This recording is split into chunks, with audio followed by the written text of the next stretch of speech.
What's up, guys? Uno here, back again to talk about some more Ashes of Creation.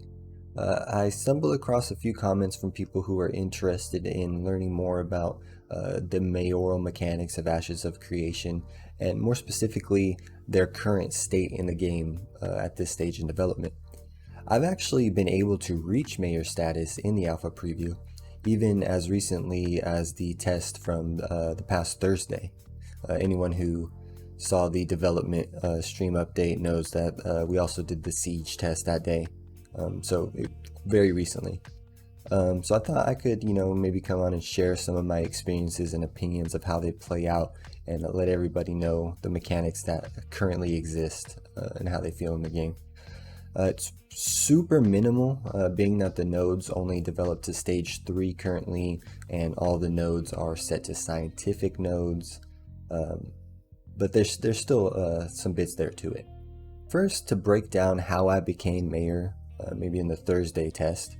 So in the Alpha 1 zone, where everybody spawns in the same place, it's kind of like a mountainous area along the coastline of this large kind of island area.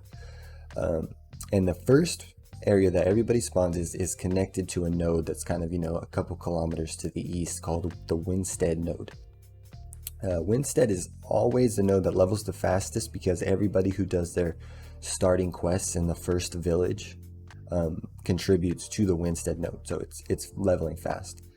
When a node gets to level 3, that's when all the buildings spawn and houses become available for purchase. And all you have to do is just walk up to the sign. There's a for sale sign right in front of every house in the city. You click on the sign, it tells you how much the city costs, or how much the house costs.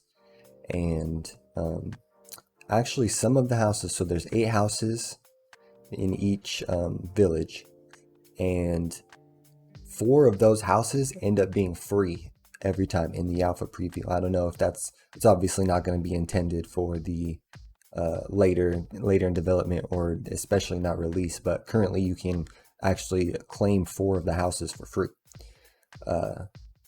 So on the Thursday spot test, as soon as I saw the announcement, because there's kind of like a thing that pops up, it said the Windstead node had level 2 encampment, level 2.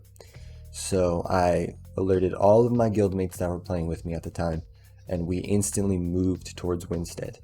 We were kind of at the Nala node, which is a far eastern node, kind of across some water and way far out of the way compared to Windstead. So we made for Windstead, and the goal was to get there as it was leveling up to level 3, not any sooner or any later. We didn't want to, make it clear what we were doing, but we also didn't want to miss out on the chance to get the houses. So we get there right at the perfect time. Everything starts spawning around me, which was pretty interesting because I didn't really lag too bad. My character kind of just shifted a little bit, and all of a sudden there were, buildings all over the place. So I went and instantly claimed the house as soon as I could, and my companions, they did the same. And then after that, 4 of us were able to get node citizenship from the town hall. There's an NPC in the town hall that you talk to, and you can claim citizenship there if you own a home. And since we had all the homes that were purchasable, because 1,000 gold is typically too much to gain in one spot test, unless you're given it, we were able to claim all the houses that were available for free. And then I'd say maybe about 5 to 10 minutes later, another banner pops up, and it says the Windstead election will begin in 10 minutes, and it kind of, does a countdown every minute from there. And eventually another screen pops up after the 10 minutes had passed, and it's a voting screen. And it was me and my 3 companions, all available to vote. Only the 4 of us could vote, and we could only vote for each other. You were able to vote for yourself, someone did, and then we kind of managed some votes, and I was elected the mayor. There were some interesting mechanics for the mayor. So the most primary thing, and the one you notice right away as soon as you become the mayor, is the taxes.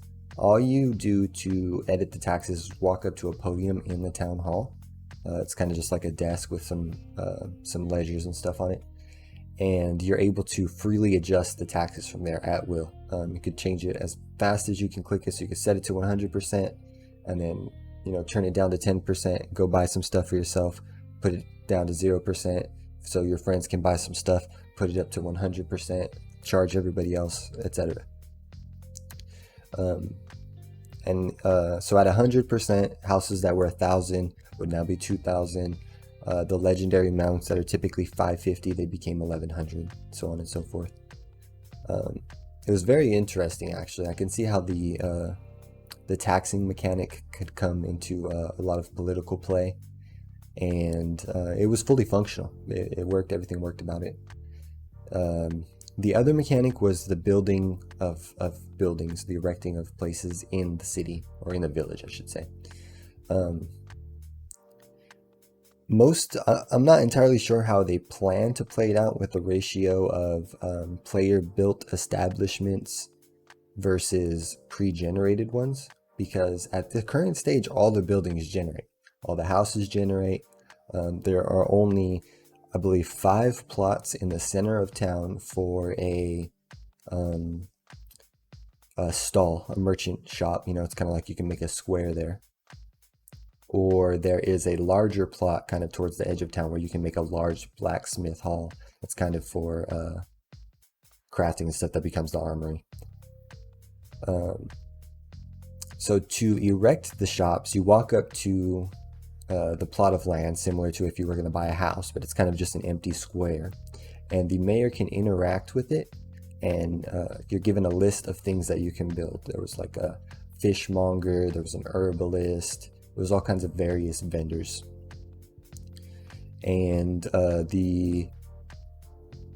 so after you chose which vendor you wanted, you had to pay a sum of gold from the treasury, which was contributed to by the taxes. And you also have to have people in your node contribute resources that it would take to build the facility. So for the stalls, for example, when I tried to build the fishmonger stall, we needed a little bit of stone and a lot of wood contributed to the stall to build it. And that was before it was actually functional. So the taxes, the way they get deposited into the treasury is as soon as someone buys something in the node, whatever the tax rate is added on top of whatever the price was, and it is instantly taxed and deposited into the treasury account. The treasury, you don't actually have access to the funds in it. It's just a number that you can see on your ledger at your podium, but you can directly use those when purchasing buildings or building facilities. The cost gets directly subtracted from the treasury. It doesn't come from your own gold. So the entire experience, I have to say, of course, since it's the alpha, things are limited. Everything was very minimal, but it was also pretty exciting. I mean, controlling the taxes was fully in place, and adjusting it to 100% and then watching a guy roll through and buy a mount and knowing that he just paid double for that horse, it was funny. It was a good time. So it's not right of us to judge the system as a whole right now, because we're definitely just seeing the base foundations of it, but it definitely seems interactive and also very fun. It might even take up, I'd say, the majority of a person's playtime. If someone were to be a mayor, you might spend the majority of your time doing mayoral duties and things like that, because it seems quite intensive. So yeah, thanks for watching, everybody. I hope I was able to shed some light on the mayor system as it currently exists. If you have any other questions, feel free to hit me with a comment, about the mayor system or about anything else in the alpha spot testing, really. Hope to see you guys again.